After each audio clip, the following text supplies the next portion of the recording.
snow.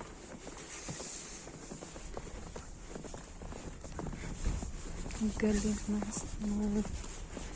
Ito yung sasakyan. Puntahan ko ang aking mahal na kaibigan.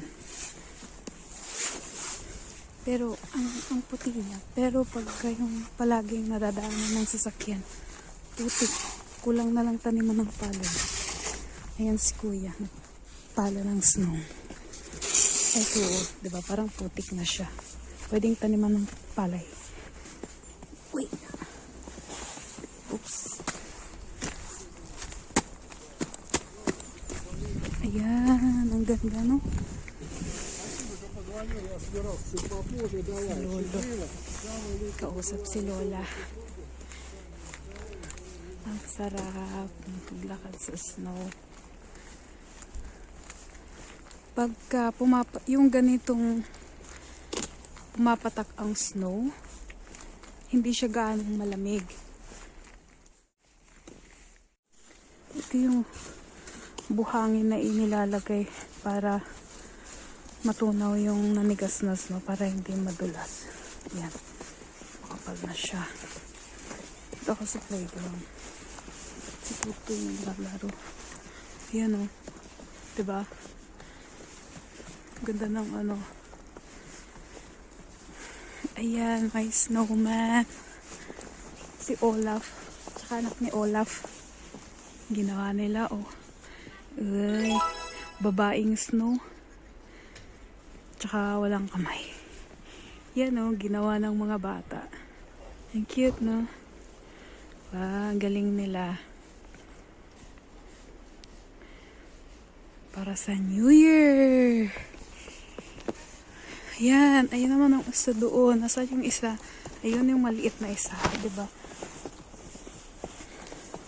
Parang nakaskas na ano. Na ice.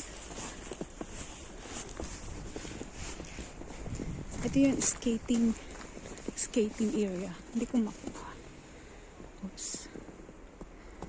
Ayan, skating. Basketball court dati pero ginawa ng skating. Kasi wala nang makapag-basketball eh. Oops.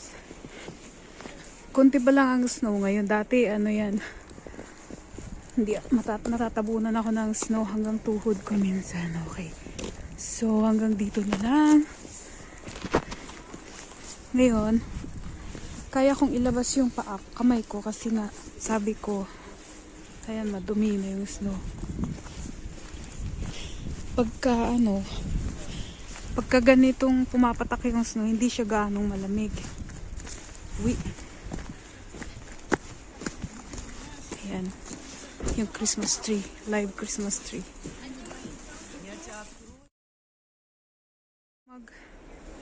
Try nilang mag-snow challenge yung umaaraw siya. Tapos may kunting hangin. Ay nako. Tignan natin kung kakayanin nila. Pero yung mga ganito na kasi nga pumapatak ang snow. Dami kong nakikita pumapatak ang snow.